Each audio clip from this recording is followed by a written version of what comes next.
Thank you for listening to the Pull It Back podcast. Now here are your hosts, Mike and Andy.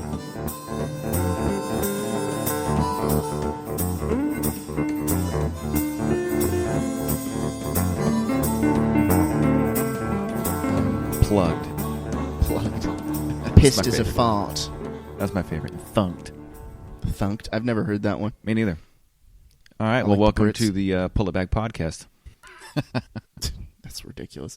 I am, of course, Mike, your host, and then we're here with Andy as well. Yo. And he's all the way out in Louisville, Kentucky. Indeed. So I wanted to jump into road noise. Talking to vehicles. There's a lot of vehicle news this past week or two. Several different things. One of them being the abomination that came out of Tesla this week, which was the CyberTruck.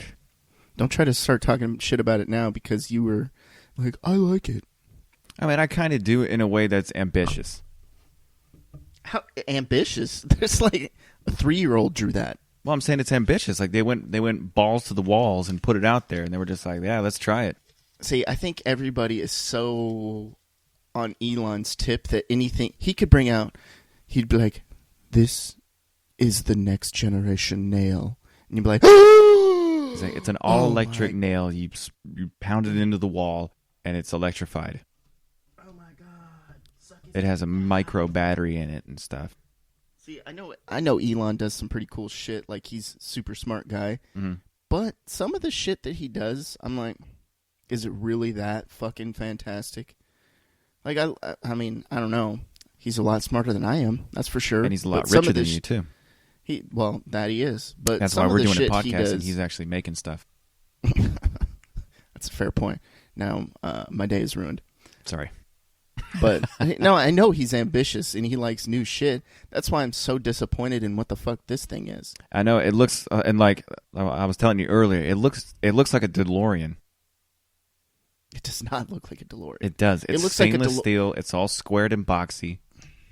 It looks like a DeLorean in the same way that it has wheels, 4 wheels. Well, I mean, I thought everybody thought it was going to be a joke because it was coming out like, we can't believe our eyes. It's a joke. It's like, is this April Fool's? And it's not. It's actually pretty real. It's not production ready yet, so there might be a few changes and whatnot. But I mean, like I was saying, the interior has like a marble countertop for a dash.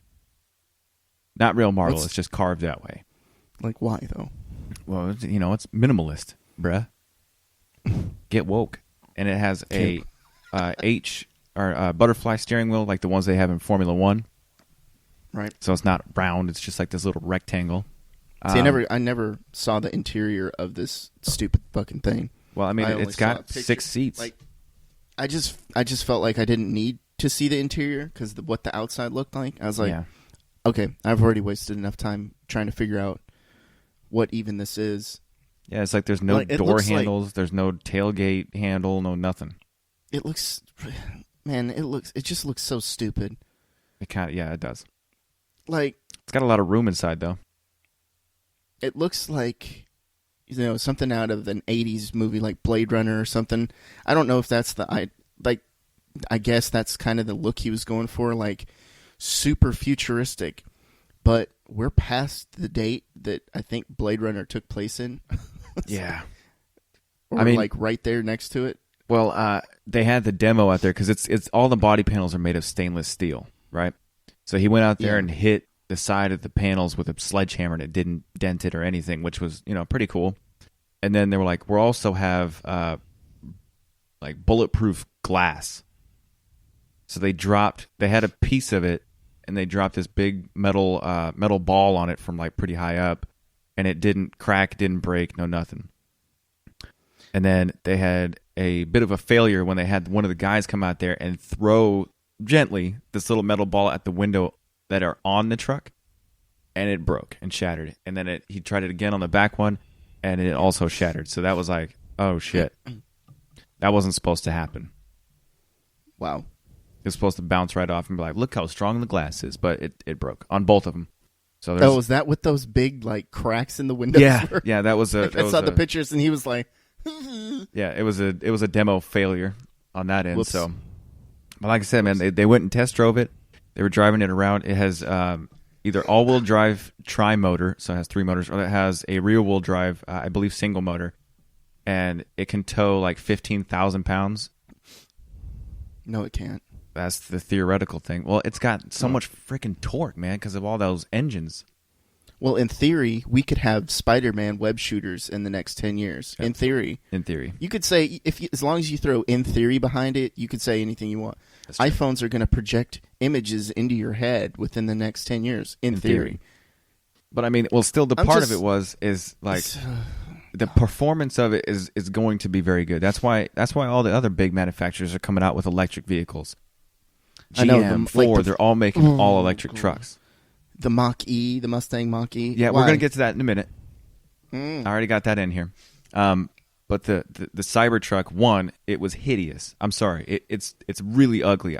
It's the stupidest.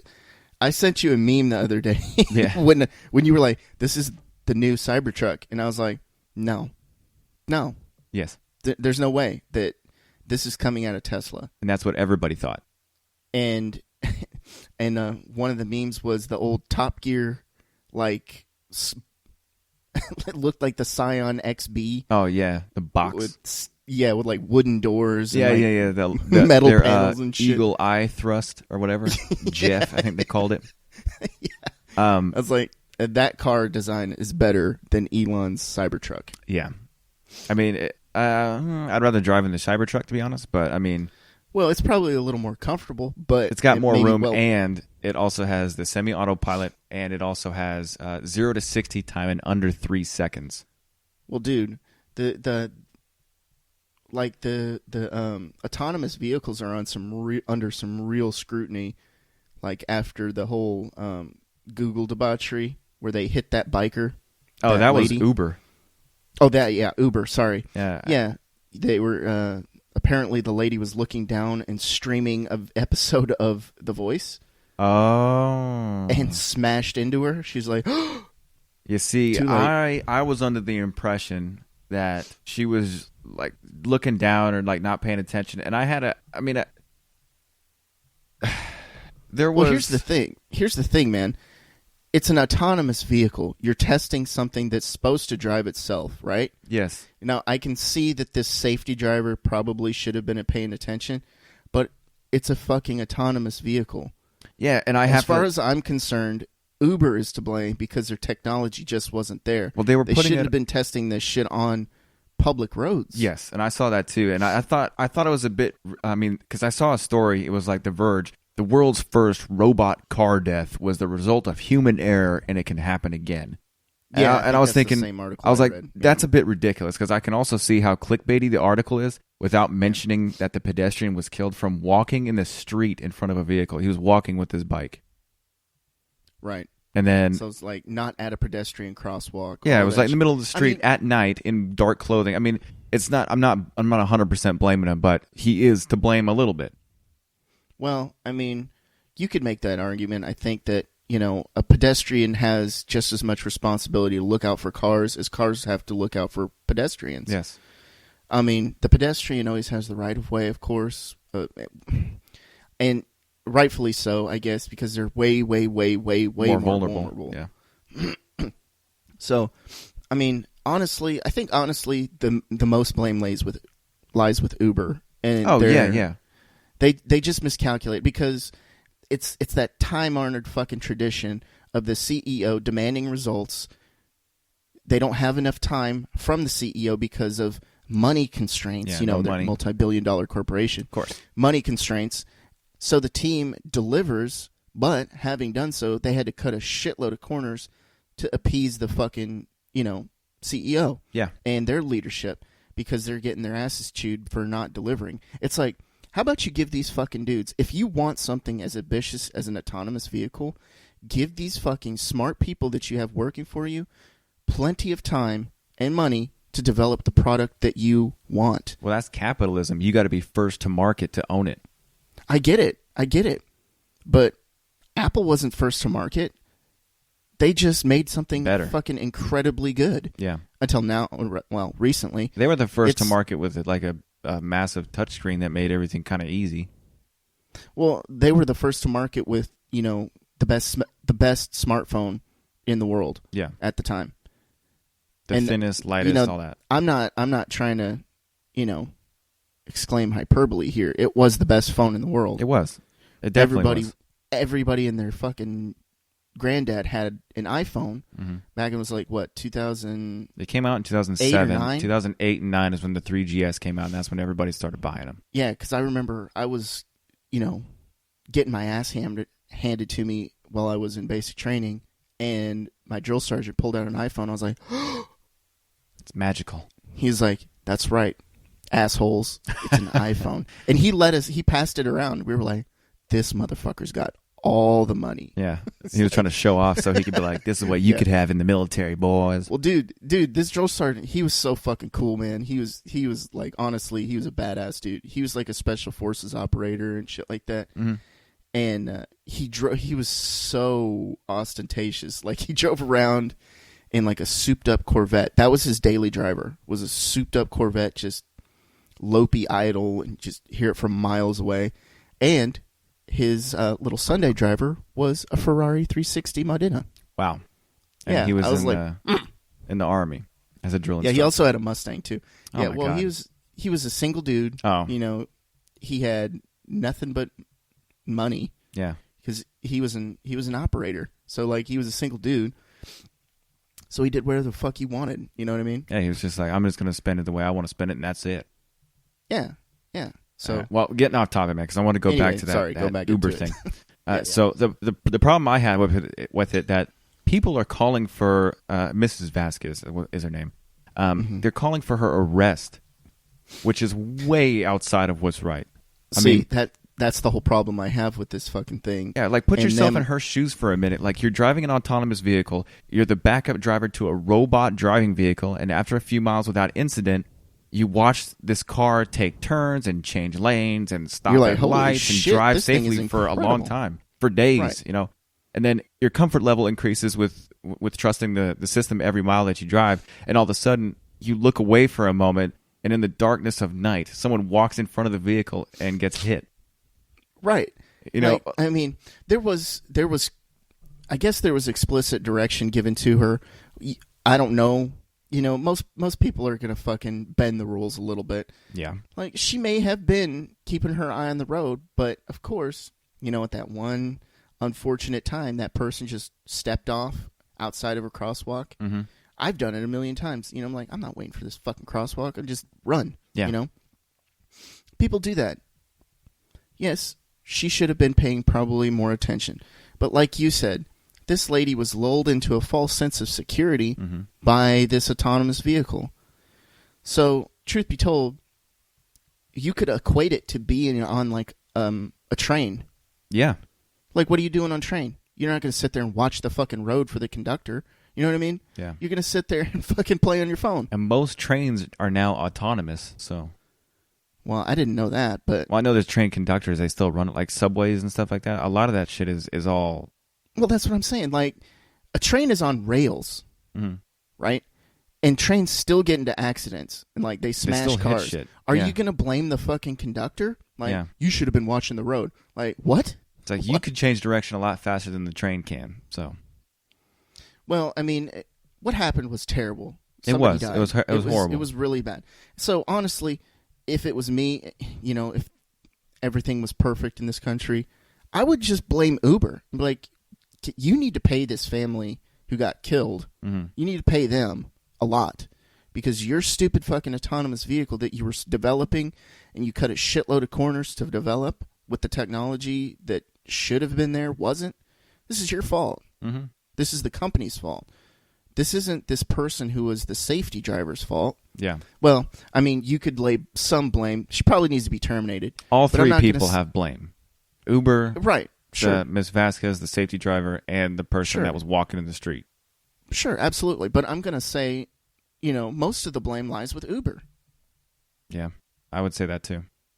I mean, this is also a story. In fairness, this story is. It's terrible that person died, and it's terrible that the safety driver has to live with that she killed a person on accident, and then also... man, that's so terrible that this person. You're absolutely right. You know that this person has to live with the idea that they killed somebody. Yeah. But it's like they didn't really do it. They were just there. They were the writer. Yeah, I know. Like it wasn't their fault. But I mean, it was in a way. But the thing is that think about how many people get hit by other people driving without it being autonomous. Right. It's hundreds and hundreds, possibly thousands of people get hit and killed by cars every year. And it's absolutely. Nobody bats an eye, but as soon as there's an autonomous vehicle, there's one. See, this is the United States neophobia at its best. Mm-hmm. They're just afraid of the new, and if it one thing, they're like, I'm watching you, buddy. Mm-hmm. And one mishap, and it's like, oh my God, it's a crisis. Shut it down. Yep. Just like fucking vaping. Yeah. Like people are dying from shit they shouldn't have been doing in the first place, and they're like, well, it's the kids. No. Well, they're marketing to the kids. I'm sorry, I've not seen one fucking commercial ever for vaping products. Yeah, the only vaping commercial I've seen is that blue cigarette, and that was an old dude with like a lung problem. Right. Or Juul. I think I've seen a Juul commercial. Oh, I have. Blatantly, but all these articles are like, well, they're blatantly marketing to kids with fruit flavor. How is that marketing? Yeah, it's not. Walking into a store is marketing? It's Go like, fuck yourself. No, that's capitalism. Because you're like, look at this flavor. It's delicious. Don't you want to buy it? It's not just for kids. It's for everybody. But the thing is, God, there was one study shown, I think it was, I can't remember what fucking school, but it showed that children under the age of 18 that had done vaping without ever having used any tobacco products prior was like 0.6% of the kids that are smoking tobacco products or vaping. It's really, really low. The outrageous number of kids that used vaping products had done traditional tobacco products in the past. Mm-hmm. The overwhelming number. And they're sitting there saying, oh, well, it's a crisis for the kids. Like, no. Kids were smoking tobacco products before. They're going to continue to do it.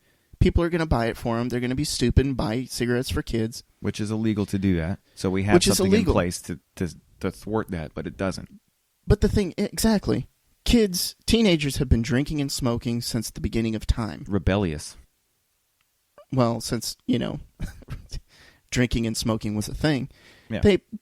Kids have been sneaking cigarettes from their mom's purse, taking a shot or two of Jack Daniels and refilling it with water. Not that we would know anything about that. Nope. I've only read about it. But that was tequila, by the way. Oh, anyway.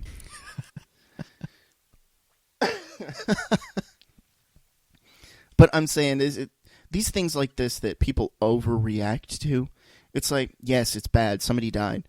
But it's like, nobody fucking looks at anything anymore. Mm-hmm. This is why you have to look at shit. You have to pay attention.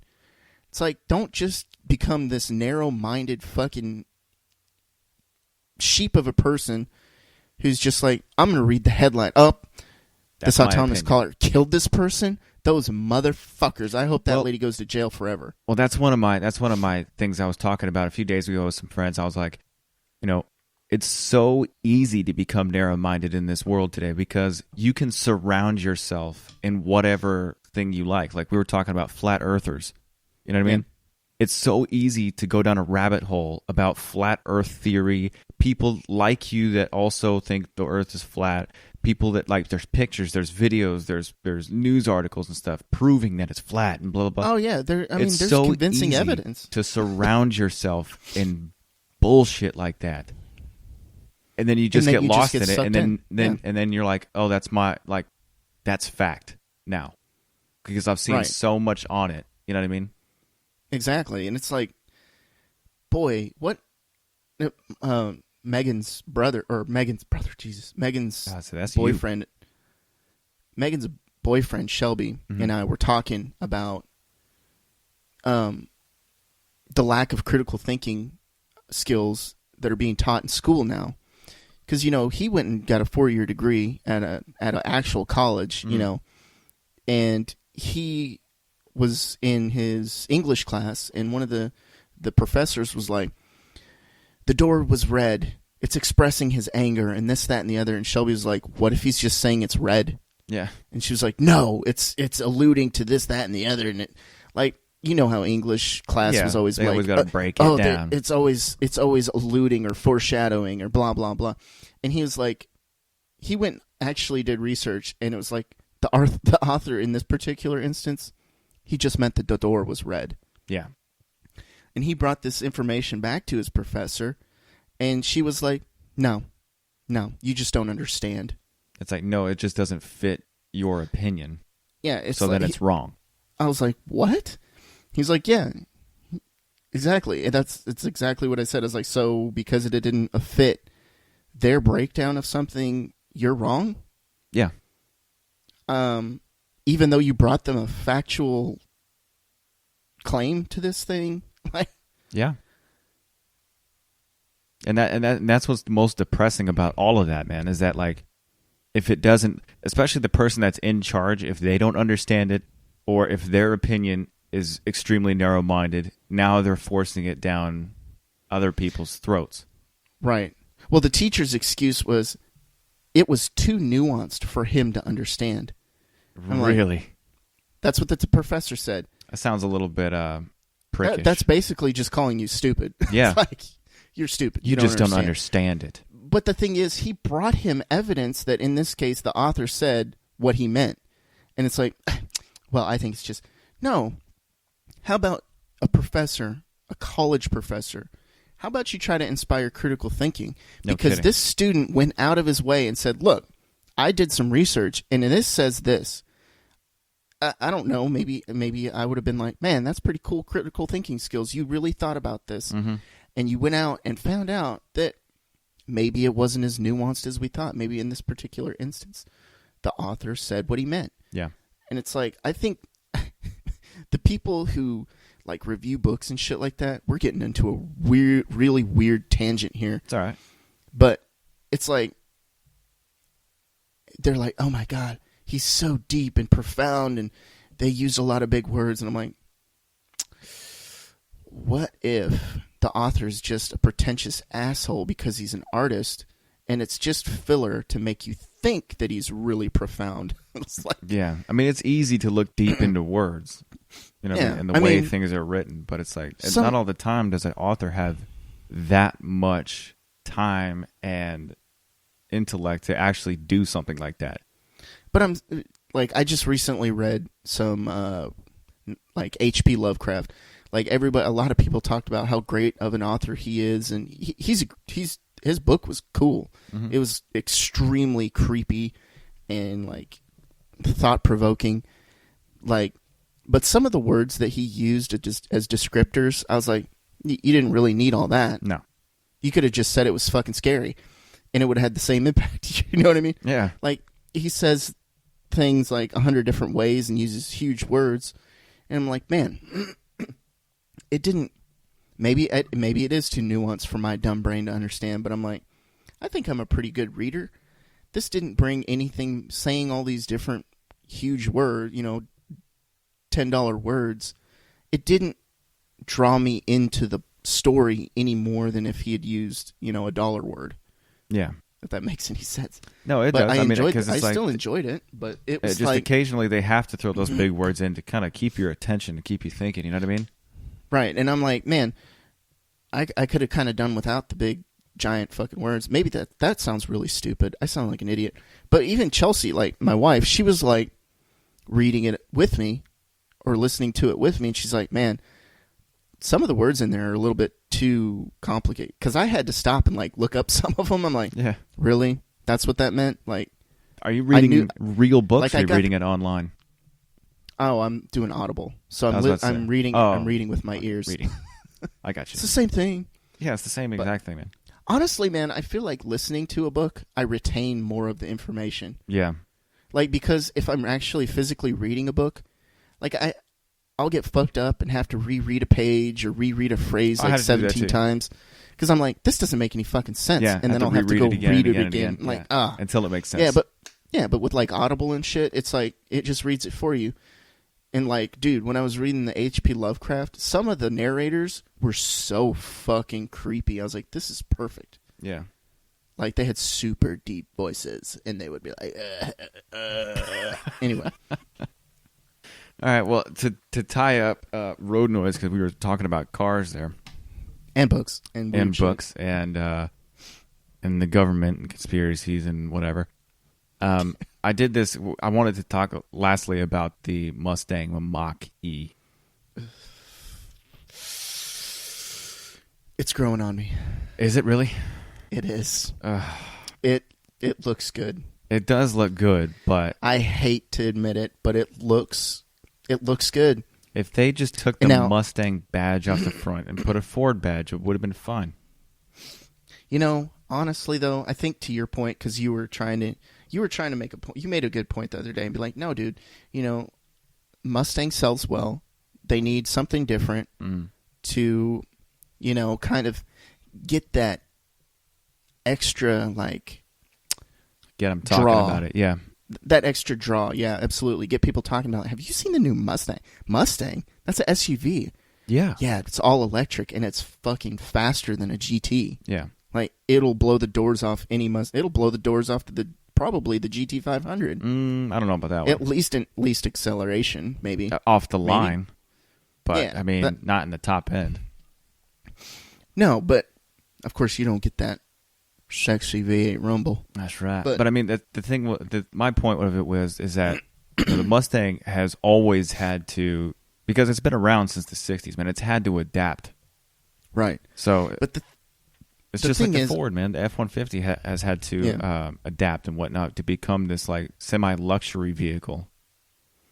Yeah, the cowboy Cadillac. Yeah. Yeah. But the thing about the Mustang Mach-E was, I think you're absolutely right. You know, they had to throw the Mustang name on it to get people talking about it. It looks, if it was just like the Escape EV, people would have been like, it looks okay. But you can see the distinct cues from the Mustang. You know, the hood. Yeah. The headlights. The three taillights. The 3-lamp taillights. Yes. I was like, man, I hated it. I wanted to hate it. I really did. I was like, but then I got to thinking, I was like, you're just being one of those douchebag purists that like, if it's a Mustang, it's gotta have a V8. Like, they still make the Mustang. That's not going away. Yeah, right. But the thing is, I just wanted it to be a Mustang with all-electric engine. Yeah. I think most people did. All-electric drivetrain. You know, like 4-wheel-drive, just put a giant electric battery, some crazy motors in it, and make it faster than the Ford GT. Well, that's the thing. Like, this new Mustang is a first for a lot of things. It's the first all-electric Mustang. It's the first all-wheel drive Mustang. And it's the first SUV Mustang. Yeah, see, this is the problem I had with it. I was like, man, I just hope to God it's not going the way of like the Mustang 2. Oh yeah. God, the little Ford, like EcoBox. The turbo, the turbocharged and the Mustang 2 and shit like that. Now, the Mustang, the EcoBoost Mustang, that car is pretty freaking cool. A lot of people prefer it, and you can do a lot of cool shit with it. Because it's better balanced. The motor, you don't got a big huge V8 in there. So the I guess what is it the understeer or something like that isn't as bad. Yeah. Because of the big heavy motor, so the nose just dives right into corners.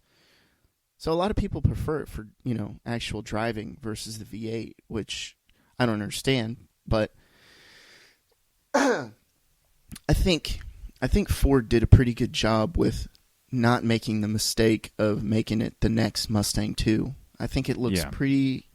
I think the design looks pretty damn good, honestly. After kind of absorbing the initial shock that the Mustang, they designed a SUV all-electric Mustang. I was like, okay. Well, they also, another really big thing about the Mustang, like electric, the new one, the Mach-E, is they slapped the Mach name back on it, which is kind of strange. But I mean, the big part of it is that they wanted to pitch this as not just as a little, because they had an electric vehicle. It was like the C-Max or whatever, plug-in vehicle. And it didn't sell very well because everyone was like, oh, what the hell is that? It's like a little eco box bullshit. It's like probably slow and you got to charge it every other day. Well, this one has like 300 and something, or I think it's 300 miles of range on the high end. All-wheel drive, 0 to 60 in under 3 seconds. Jesus. And it's like supposed to be the best driving electric vehicle, at least SUV, that they've had, because it's directly competing with the Model Y that's coming out from Tesla. And they're saying like this is like the best driving. It's a performance geared electric vehicle. You know what I mean? And so they wanted to say, all right, well, our performance side of our business comes from the Mustang. So they slapped the Mustang badge on it and called it the Mach-E. So I mean, again, like I was telling you, I think I like it. I like the look of it. I just wish they didn't have to go to that, but I understand why they had to do it. Right. I mean, I do too, because let's face it, some of Ford's designs were starting to get a little bland, a little played out. Mm-hmm. And I don't know what they're starting to do with their designs, but I hope they don't go away from, the good look that they've had with the new designed F-150 that's supposed to be coming out pretty soon, the new Bronco, the new, body of the Ranger. Yeah. Like, I just, because the new F-150s, the 2019s and shit like that, just kind of fell flat for me. They were just kind of bland. Yeah, there wasn't, especially with the new Silverado, the new Ram, all that stuff being super flashy. I hate to admit it, but the Silverado looks pretty good. It does. I kind of like it, man. Seeing it in person, it's just. I wonder what I think Ford's going to nail it on the next one, because the 2015 one they nailed it when they redid it. So I think they'll be fine. I hope so. But my next story about this was the electric car, because with the new Mustang SUV being all electric, I was thinking about natural disasters, and people would be crowding the pumps and filling up trash cans with fuel like they did here, selfishly taking more than they need. And all the while, you could be at home and charging your car in your garage before the disaster hits. So think about the power goes out. You have 250 miles of range, let's say. Power is expected to be out for weeks. Right. You have a couple of gas cans for your generator, so they could charge your car. So I was thinking, how many gallons of gas is needed to charge your electric vehicle? So if you had to basically say how many, I think they have a conversion. It's like MPGE or whatever. But yeah. So you also have to think this is a giant battery in your garage, so it could charge your phone over 3,000 times. So 3,000 times? It could charge your phone 3,000 times. So basically, if you had say the natural disaster, and you're waiting, you're just like, I need my phone to be on so I can call somebody when the network comes back up or whatever. So you can charge it 3,000 times. You're fine. So how many gallons of gas would it charge? How many gallons of gas to charge that car from a standard generator? We currently have like a Champion 4000 generator. So just to say that one, the generator absolutely must have a clean sine wave output. I guess it's like the standard plug-in for the, whatchamacallit? Yeah. It also needs to be an inverter. The Tesla charging system can tell when the output isn't clean, pure sine wave, and it won't let you charge it.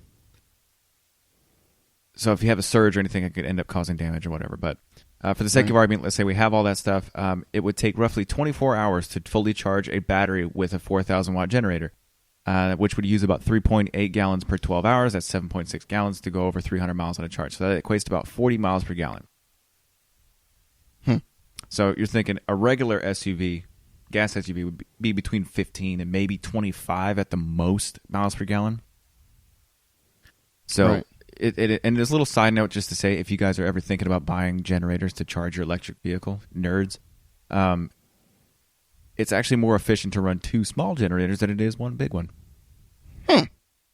So a regular electric vehicle, MPG, would be about 40 miles per gallon if you had to use a generator. So just keep that in mind, man. It's about twice as much. Damn. Well, man, I mean, I think that, I hate to admit it, but the electric cars and all that shit are the way of the future. It is the way of the future. The way of the future. Everybody's getting on it. The more that I look at this Mustang Mach-E, man, the more that I like it. There's a lot of, I mean, like Motor Trend is saying the only other two companies that really get this these electric vehicles are Ford and Porsche. Yeah. And they're saying that this Mustang Mach-E is probably better than the Taycan. Yeah, I've heard that too, especially On paper, driving dynamics and everything. Like, well, the 300-mile range is better than the Taycan, apparently. Yeah. So, and I think it looks better than the Taycan. I think it does too. I do like the look of it, man. I just hope they... Honestly, it just looks like a four-door Mustang that's been lifted a little bit. Yeah. Like a little stubbier like ass. a fastback almost. Yeah. Because it's like a hatchback. But anyways, I think that's we've gone on pretty far for that electric cars. I think that's about enough for today. So I saw this article about the New York Times with medical bills skyrocketing. More hospitals are suing people for payment. Really? Yes. That is incredible. Yeah, it's pretty terrible, man. They're suing patients for unpaid medical bills. 102 out of the 160 cases on the docket were brought by Ballad, and among the defendants were a school teacher, a correctional officer, a stay-at-home mother, and even a Ballad employee. A what? Ballad is the name of the hospital I think they were talking about. So there was actually they're an suing employee. their own people. Yes. For not paying their medical bills. Yes. How about you give them fucking good coverage? Well, it says all of whom had private insurance but were still responsible for a large share of their bill, the result of the large deductibles and co-payments. Jesus, man. It's like, what's the point of even having insurance? Yeah, if they're not going to cover anything and you still got to pay all the extra shit. I don't understand that shit. Look, I understand the deductible. Like, look, for us to provide our services, you got to pay us a little bit of something. Mm-hmm. Even though we pay you thousands of dollars a year, hundreds to thousands of dollars a year. Yes. For just like, let's say, car insurance. We're paying a shitload of money for something that we may never use, but you have to have it. You have to have it. Mm-hmm. Because if that one off chance that you fuck up or somebody else fucks up, and of course it'll be an uninsured motorist. It always is. No, it always is. The ones that are always uninsured are the ones that get in accidents. I'm like, oh, sorry, I'm uninsured. Like, oh, go fucking figure. And then your insurance premiums shoot up because this dumbass doesn't have insurance. Mm-hmm. So it's like, man, I'm paying a shitload of money. What else in the world would you pay for that you can't really use on a regular basis? Like, but you have to have it, or else you're fucked. Or you could get a huge ticket. Mm-hmm. It's like, go to the grocery store. Think about everybody has to have bananas, right? It's mandatory. You got to have a banana in your house at all fucking times. Mm-hmm. But it's just going to sit there and rot on your counter. Because you never use it. You're never going to eat it. You don't even like bananas, but you still got to pay for the fucking thing. Mm-hmm. It's like, in what other context does this work? It's insane to me. Well, also you got to think like, I wonder if somebody's done, I'm sure there has been, somebody did the math on if it was like more beneficial or cheaper to not have insurance and get a ticket. Like say you get in an accident, get a ticket and just pay to repair your car than it would be to just own insurance. Well, yeah. That's how a lot of people insure themselves medically. Mm-hmm. That's a real way. The only thing that's fucked up about that is you got to pay a fine at the end of the year, unless Trump has overturned that. I'm not 100% sure. I haven't looked into it. I wouldn't. Anyway, but it's like if you don't have medical insurance, you get a fine at the end of the year for not having medical insurance that you can't afford to pay for in the first fucking place. Yes. Like, wow. It's because of shit like this. That's really helping. But it's like, man, if I break my arm, I got to go pay, a $500 deductible or whatever. I don't know how much mine is. Don't give me the lie. Go pay a $500 deductible. That's not even going to cover a quarter of it because they're gonna You're going to pay for the doctor's time. You got to pay for the cast. You got to pay for the x-rays. You got to pay for your medication, blah, blah, blah. So, you break your arm, you're going to end up with, $4,500 to, $6,000 bill. Yeah. And your insurance will cover 80% of that. Mm-hmm. So you still got, it doesn't make sense. Then. Okay, let's say the bill was $5,500 all out. You still got about $1,000. Yeah, $1,000. Mm-hmm. You still got to pay $1,000 out of pocket on top of the monthly payment. You still got to pay about $1,000 out of pocket. Yeah, that's fucking crazy. Yeah, I know. Insurance companies is the biggest scam. But I wanted to tell you this, like to piss you off a little more. There was a story about one of the ladies in this whole being sued by the hospital for debt collection and all that BS. Right. She says, "I know I owe it, which is fine, and of course I want to pay it," said Miss Sturgill, 41, whom Ballard took to court. "It just seems like they want their money no matter what my situation is." And her situation is Miss Sturgill earns $12.70 an hour and gets health benefits working full-time as an order processor for an audio equipment manufacturer. She is also going through a divorce and supports 4 children. And then Ballard sued her in June over $2,500 in outstanding debt for her teenage daughter's back surgery. Ms. Sturgill set up a $150 a month payment plan, but often struggles to come up with the money. "Sometimes if I'm getting close to the payment due date and don't have the money, I'll go to the flea market and sell some of my things." Oh my God. So this is... cheap beans, soup, and sandwiches is what they live off of. Holy fuck. Because she, did $12 an hour supporting 4 children, going through a divorce, paying all these extra fees and shit that you have to have, like homeowners insurance, HOA fees if you're in that situation, which is ridiculous. You got to think paying for gas, you got to pay for taxes, you got to pay your health insurance, car insurance. You got to pay for renter's insurance or homeowner's insurance, whichever one it was. You got to pay for, electric, water, all that stuff. You're just getting nickel and dime to death, where I think $12 that's it. Man, we've said it a million times on here. I don't know if universal healthcare, free healthcare works, because I really don't want to give up, 60 to 70% of my paycheck to the government. Yeah. For shit like that. But you kind of do anyway. Well, not that much. Like over in Germany and shit, they're giving up a ridiculous amount of money for their tax. I think it's 50 or 60% in taxes. But they get free health care. You get a little cold. Yeah, that's great for that. If you need major surgery, you're fucked. You're on a waiting list for a long time. Yeah. So the people who are out there universal health care is the way to go. It's it's not. I don't know if it is. Not and here. Maybe I need to inform myself a little more. So it's not here. Everything in the US, everything I've seen, it's it sounds good on paper, but I don't know how well it would work. No, it wouldn't work here, man. And I've already said this a million times too. I was like, you don't have to have universal and free health care. You just have to make the health care that we have affordable. Right. The prices for all this crap is insane, man, including pharmaceutical companies and hospitals and stuff like that. Like small procedures should not cost $1 million+.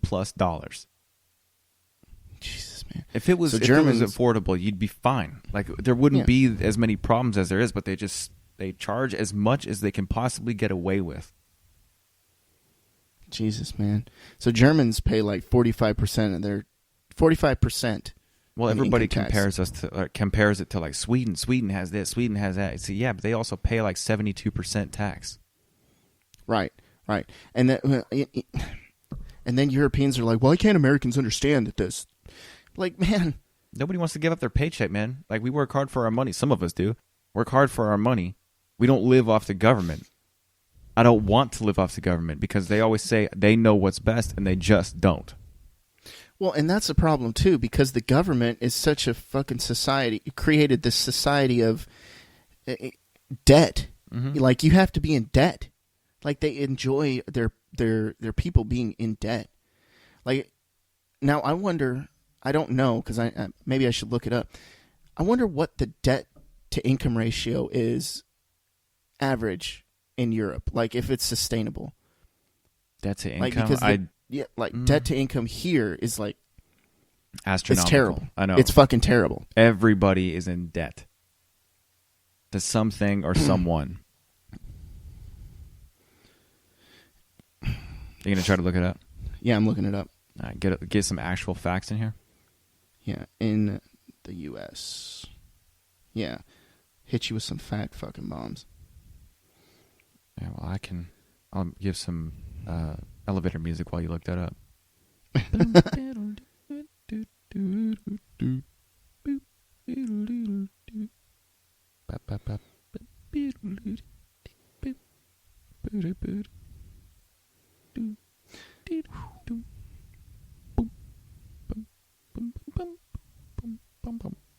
Have you found it yet? There's a lot of different shit.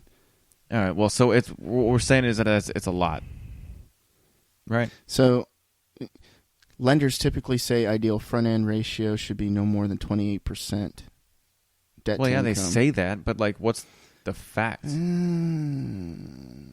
See, that's always the thing, man. You can't just go in and ask Google what the answer is. It's just like, it's always an article and a story, and you have to dig deep to find it. Yeah, I know. Well, that's what we've been preaching. What we should do. Yeah, I know.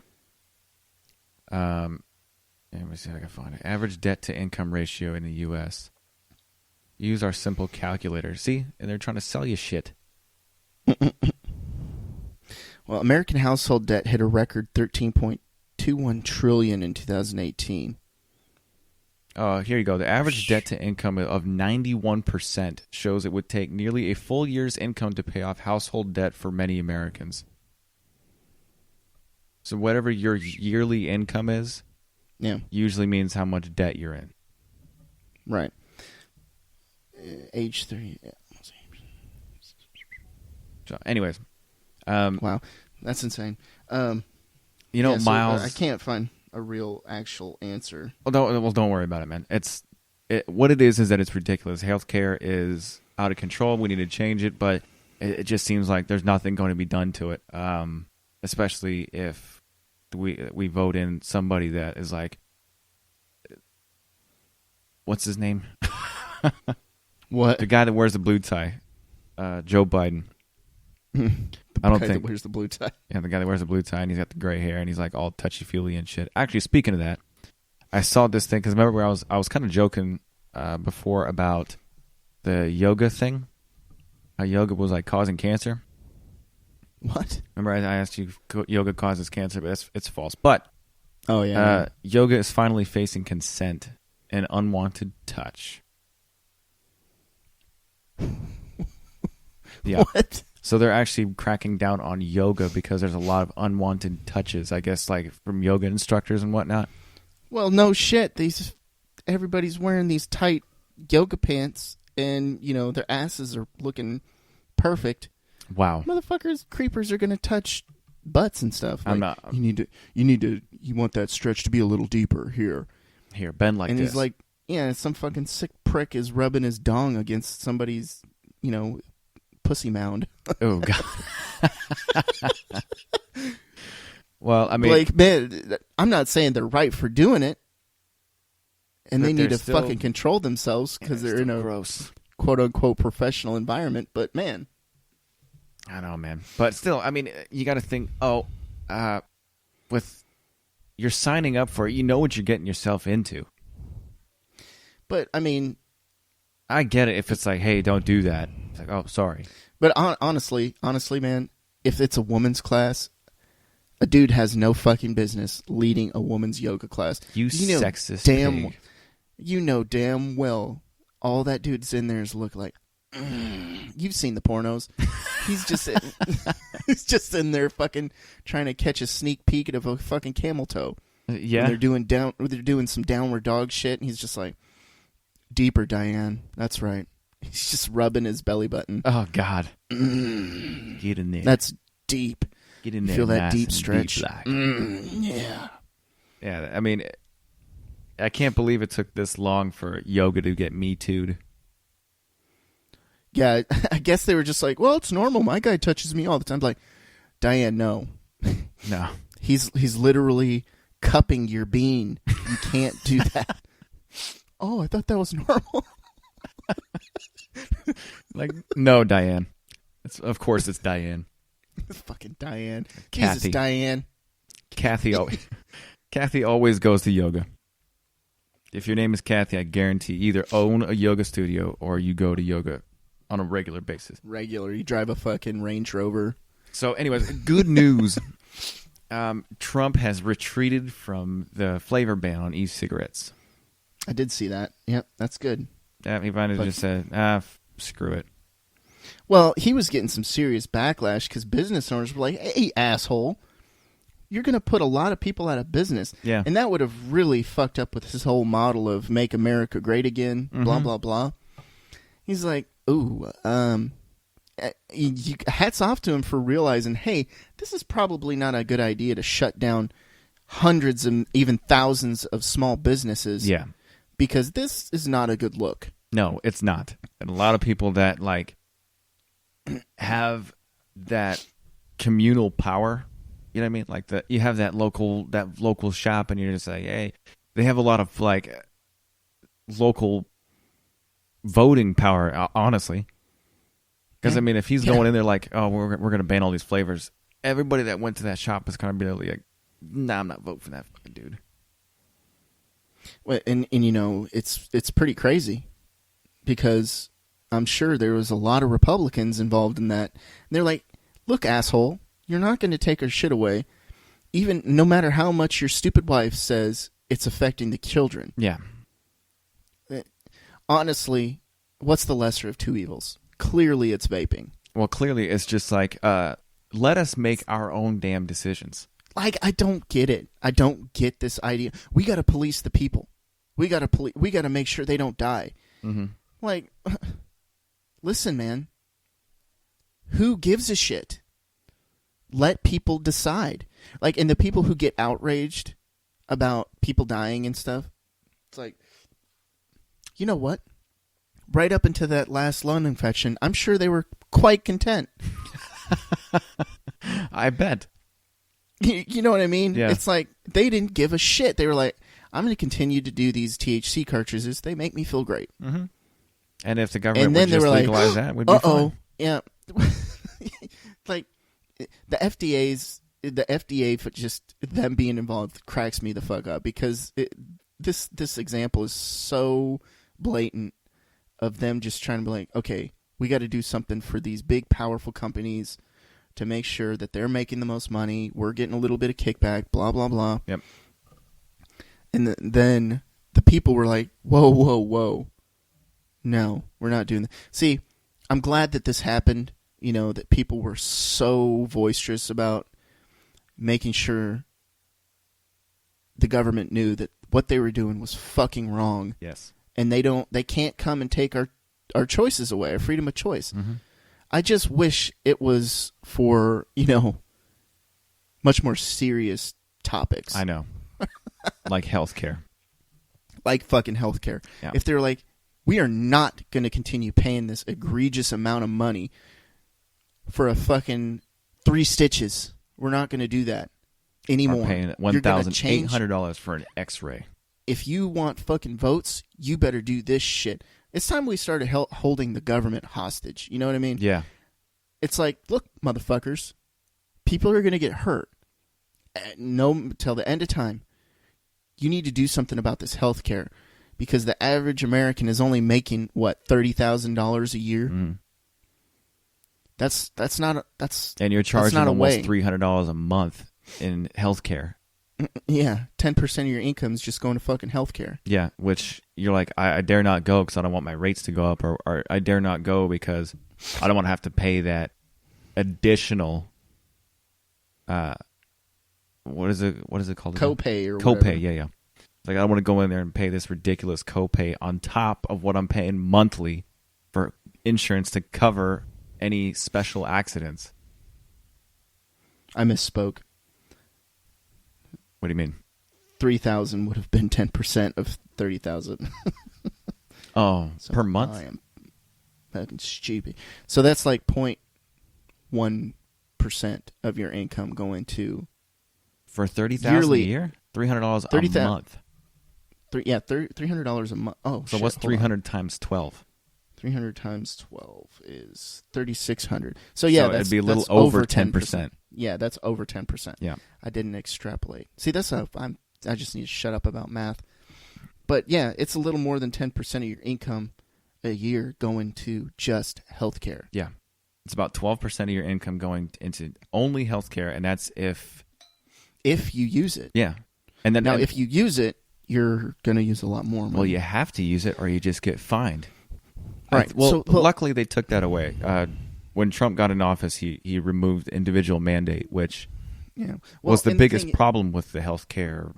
Yeah, I was like, man, how you want everybody to have healthcare, but not everybody can afford health. The Affordable Health Care Act may not have been affordable for absolutely everybody, and the people that had to pay a fine at the end of the year, what are you doing to help them? That's stupid. Yeah, that's not affordable. What the hell are you talking about?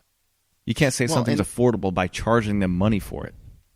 Well, I mean, you could say it's affordable all you want, but $10 might not be affordable for some people. Yeah, and it's like $400,000 when you're making, millions of dollars just to go speak at places. I mean, the president's like, yeah, it's only $400 a month. It's not that big a deal. In some places, $400 is a lot of fucking money, dude. Yeah. But the thing is, like, I don't know. The government is like, well, shit, not our problem. Yeah. They need to just have the money. It's like, and some people are like, well, I'm tired of these fucking people going in the emergency room and not paying their bills, and then my insurance premiums goes up. Yeah, that's a pretty valid point. But you also need to understand that they're doing that because they can't afford fucking healthcare. Mm-hmm. So it's a terrible, vicious fucking cycle, and it needs to change. Last year, or I guess it was the last time we signed up for health coverage at my job, and the health insurance was not only ridiculously expensive, but it also had ridiculous co-pays, and for emergencies, you'd have to pay $5,000 out of your own pocket before insurance kicks in. So they don't cover anything until you've paid at least $5,000 to whatever medical crap you need. And it's like, so what's the point of insurance? Yeah. Because you know how extremely, I'm sure it's easy to do that, especially if you have a lot of health problems. But somebody that's healthy to spend $5,000 in healthcare in a year, it's rare. It's literally just like, we're just going to charge you money for nothing. Unless you have a serious accident, then yeah, it might be worth. But to your point earlier, you were saying, people have started self-insuring, which seems like, fuck it. If you have to pay a $250 to $300 fine at the end of the year, but you've put back $10,000, or even, well, like I said, if you put 10% of your check away every week or bi-weekly, whatever, if you just put 10% of your check away, you'll have $3,000 to $4,000 saved up at the end of the year. Yeah. So you can cover most minor medical expenses out of your pocket and never have to fucking waste a dime on insurance. So it's all your money. Yeah. Which seems like the much smarter move. Yes, and you can also put it in a savings account and gain interest on it, so you're actually making money for your health insurance instead of... But the thing is, people are scared to do that. Well, because you have to have proof of insurance for all kinds of shit. Exactly. Even to go to the ER, they're like, do you have an insurance card? No, I'm paying cash. And you probably pay a lot less because you'd say that. No, I'm paying cash. They charge a lot less. Well, they charge on previous episodes, we brought up the fact that they charge the insurance companies like 200% more or something crazy like that on because they can. Their medical stuff. Yeah, because they can, and they know they're gonna, the insurance agencies are just gonna fucking pay it, and then they'll charge you more. Yeah, you and everybody else that coverage. Works at your company. Right. Yeah. To cover the cost of what they lost. Honestly, man, self-insuring seems like the way to go. Mm-hmm. Just put in 10% of your check every month. Put it away. Unless you have like a serious medical condition. If you're a healthy individual, that's the way to go. I mean, they're like, smart. Oh, you have like, what if I get terribly injured? It's like, well, you probably, I mean, you might have some medical bills, yeah, but I mean, if it happens, I mean, you're healthy, you don't get injured all the time, you have a pretty easygoing job or something like that. Like, just put 10% of your check away into a savings account that has high interest rate, and then at the end of the year, or I guess every month, I think it is, you'd actually make a little bit of money back because you'd be getting paid interest for the money you have in your savings account. Exactly. Well, the only thing that I would be worried about is like having to have a major, like, let's say you blow out your ACL just walking down the street. Yeah. That's an expensive surgery. That's tens of thousands of dollars. Like, so how are you going to fucking pay for that? Like, self-insuring. Yeah.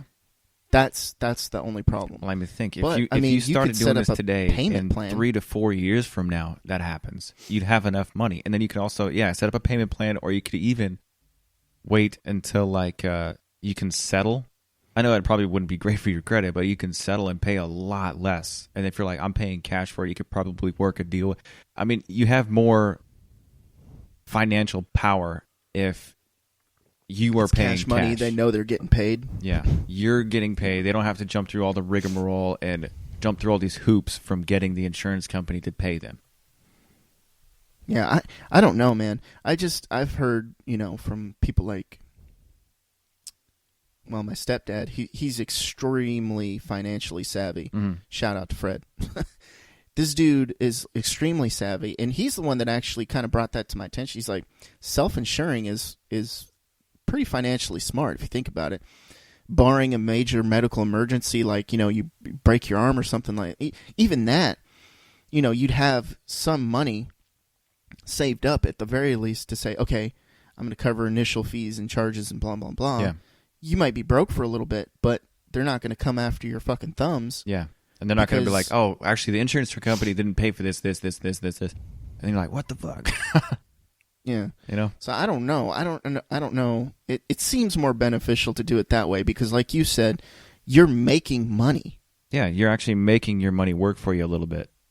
I mean, a little bit. It won't be a lot, if but you put it, it's more than if you nothing. put it into a high interest, savings account because they have those, mm-hmm. you could probably stand to make a few bucks a year on your savings. Mm-hmm. And if you wanted to go even further, if you're paying, because that's just, I don't know the average of what did we say? 10%. Yeah, it's about 10 to 12%. So what if you doubled it? What if you did like 20%? That's a lot of scratch. Income? That's a lot of money. That you're absolutely right. But you're not paying any medical insurance. Yeah, I know. You actually be saving quite a bit of money. I mean, if you put 20% away, that becomes $6,000 to $8,000. Yeah. A year. That's a lot of money. Yeah, $8,000 would cover a lot of stuff, especially again if you're paying cash. So, let's see how much. Let's just say how much what's the average cost of a broken arm? I'd probably say about $3,000 maybe. Paying cash. Yeah, that was the first one. The average cost of a non-surgical treatment of a broken arm is about $2,500. Yeah, so there you go. Let's assume your annual deductible is $1,300. Your co-insurance is 20%. Your maximum annual out-of-pocket cost is $4,000 a year. Yeah. So you're paying almost fucking double through insurance. That's what I'm saying. So you would have to pay at, like, if you're putting 10% away just to cover, because you wouldn't even be able to use your insurance until you pay $4,000 anyway. Right, exactly. The hospital has to charge you, and they're going to do it. They're going to be like, okay, the x-ray was $2,000. To set the bone was another $2,000. Like, there's your annual deductible or whatever the fuck they call it. Yeah. The minimum you have to meet before the insurance steps in and starts paying. Yeah. So, like, if the minimum is, let's say $2,500, but you'd be paying cash for that anyway. Yeah, exactly. Yeah. your insurance is going to pay fuck all until you get over $2,500. Mm-hmm. So it's like, man, it just makes a little bit more sense to self-insure. Yeah. And they have those prepaid medical cards and whatnot too. But I'd rather just put it in a savings account, like a hidden savings account only for medical, because you can find a savings account that actually has pretty good APY. So that way, you can find something for like 4 or 5% APY, and if you have $3,000 in there, man, you're making some money on your own money instead of paying the insurance company and pissing away all that money because the insurance company will never pay. They're literally just pocketing that. That's why all these insurance companies, CEOs, and all that stuff are so damn rich. Yeah. Yeah. So I wonder how that would affect the insurance agencies if everybody more Americans just self-insured. Just started self-insuring, put 10, 15, maybe even 20% of their money, make it work for them into a savings account, a high-interest savings account. And now everybody's able to pay their fucking medical bills. Yep. And obviously, like you said, barring a major health crisis, like you get cancer or something, you're pretty good to go. So it's also kind of an incentive to keep yourself healthy. Yeah, no kidding. So now all insurance agencies want is people back. So if you get cancer, you can be like, hey, man, I have X amount of dollars saved up in my account. I need health insurance because I need help covering this cancer bills. Insurance, now, this is what insurance should be for.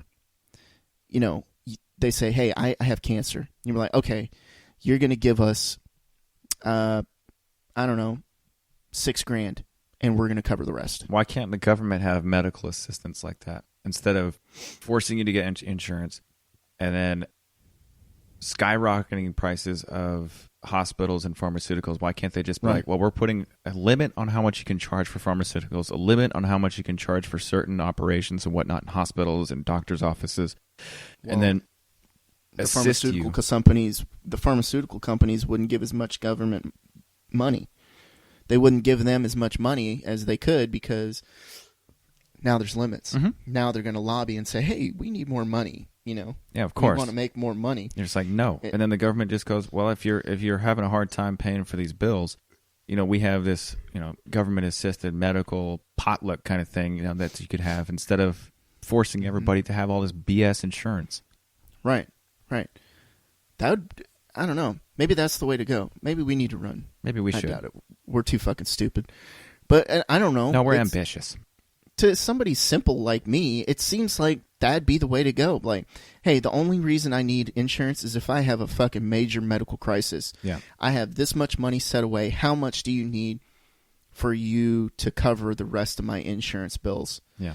Like if you're looking at, $150,000 to $200,000, because I think that's somewhere in the average for cancer. Like if you have a major cancer, some shit like that. It's a lot of money. It's I think it's in the hundreds of thousands of dollars. Yeah. So if you pay like $6,000, because that's what we said you'd be about making if you're putting about 20%. Yeah. You're like, hey, I'm going to pay you $6,000. Everything I have that I've saved for my medical insurance, I'm going to give this to you guys. Like, sure, we're going to step in. We're going to take care of the rest of your bills. No more out-of-pocket fees. You're taken care of. That'd be fair. I think, I don't know, man. I don't know why they wouldn't make that. Because the doctors would still be making their money. Yeah. Right? Yeah. But it's not like, but the insurance companies would actually work for you. Because nobody would be buying insurance anymore. Yeah. They wouldn't have They'd to be have like, insurance. oh shit, hell yeah. They'd be competing for you. Yeah. They'd be like, tell you what, instead of this $6,000, we got a special today. We're only going to charge you $4,000. We're going to cover your cancer.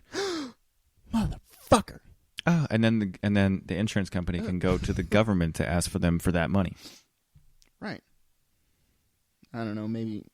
I don't know. I'm not an economics major or anything like that. So, but that's just my thought. I mean, in my head, it would work perfectly. Right. Oh, the average cost for cancer is $135,000 a year. Ooh. per year. So if you're fighting it for a while, man, that sucks. Yeah. That's a lot of cash. I don't know. Hopefully in the future we can get to something like that, where it's a little more simplified. Yeah, I do too. For the children. Lung cancer surgeries average cost is around $4,000 or hold on. $400,000? $40,000. Oh, $40,000. Damn. So if you get cancer, try to get lung cancer. That's the cheapest kind. But all right, I think that's about it for this week. You're about to go out to the farm, right? Yeah, I'm gonna try to go get me a deer. Right. All right. Well, thank you guys so much for listening to the Pull It Back podcast, and we'll talk to you guys next week. See you guys.